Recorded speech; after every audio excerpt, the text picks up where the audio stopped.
Well, thank you, Commissioner. It's great to see everyone again. As we always talk about, SEC Mediay Days are always the kickoff and the start of the football season. And obviously everybody's very, very excited about that. But I think it's very important to start today off and talk about one of the greatest coaches of all time, regardless of the sport. And that's Tennessee's very own Coach Pat Summitt. And I'm very, very grateful for the time that I was able to spend with her. We spent a lot of time together just talking about everything. We talk about coaching is creating change, changing young adults, and she was able to do that. And I'm very blessed and fortunate. Every day I start my morning off, I look outside my window and I look down at her statue. And so I wanted to make sure that I spoke about that because she's near and dear to all of our hearts. And everything is about excellence and leaving a legacy, and she definitely did that. I don't want to overlook all the hard work and all the effort by our coaches and our staff, our players the past 3 years. We talk about everything having a compound effect. Everything adds up and becoming 1% better each and every day. And everything, like I said, adds up. And it gets to a point where your program gets an opportunity like we have to be able to compete week in and week out. We're going to continue to build the Tennessee football program for sustained success. And I say that sustained success. Right now we're experiencing all-time records, as Commissioner just spoke about, in terms of community service, academics, everything that we do about representing ourselves, graduation rates, and now starting to win on the football field. 3 individuals that are representing the University of Tennessee today. Not only are they great representatives for the state of Tennessee, the University of Tennessee, of all nations, but I think they're great representatives for the Southeastern Conference and for all of collegiate football. And I think they're great stories, and I really encourage you to get around these 3 young men because I think they're some of the finest young men in the country. It starts with Joshua Dobbs, I believe we all know his story, Cameron Sutton, and Jalen Reeves-Maven. And these 3 individuals have really been the catalyst. We had 31 days to assemble a signing class our first year, and we spoke about them, about getting Tennessee football back to relevance. And they've really been the foundation piece for us. In terms of our football program, over the last 18 games, we're 13-5.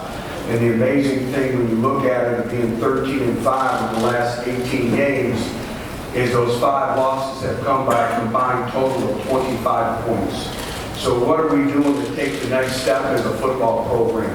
And we talk about learning how to finish games, learning how to close games out. We talked about clutch plays, making critical plays at critical moments of the game. And we showed everyone examples. You look at all the great players. Why are they great players? Because they make a play when it matters the most to lead their team to victory. So we really talked about that. The key for us is starting fast and finishing strong. Our first 7 opponents have a combined win record of almost 70 wins.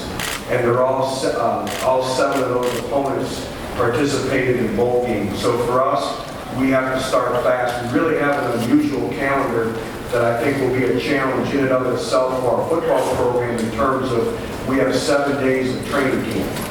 And you say, how can you have 7 days? Well, I'm talking about training camp in terms of just football.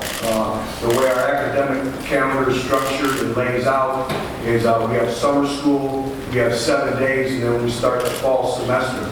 So we have to make sure that we do a great job, that we're ready to go and we take advantage of those 7 days, but we also do a great job of finishing strong academically with summer school combined with training camp. This year, probably the most experience in terms of playing experience that we've had since we've been at Tennessee, but the unusual thing is we still only have 11 seniors in our football program, and that's very, very unusual. So we have to continue to build depth, we have to continue to build experience, and how you build that is through playing time, through recruiting, and through growth and development. In terms of the coaching staff, we have 2 new additions to our coaching staff. We have a new defensive coordinator in Bob Shoup, Bob has done a great job of coming in, and we really have reaped the benefits since he joined our staff. He's done a great job of building the relationships that it takes to be extremely successful with not only our defensive players, but everyone in our football family, in our football program, and then Larry Scott, who coaches our tight ends and will also be our special teams coordinator, has done a great job, just like Bob, of really establishing relationships. It's new energy, it's new ideas. They've been great additions to our football family. We're excited to open up on the SEC Network on Thursday night. That's an opportunity that we look forward to. We understand the importance and the magnitude. Any chance you get an opportunity to perform on national television, let alone the SEC Network. And I'm going to do something that I've never done before, but I'd like to wish my mom a happy birthday. She's a regular on the SEC Network. She's at home right now watching it. And she turned 79 years old today. So, Mom, I love you and happy birthday. And I'll answer any questions y'all may have.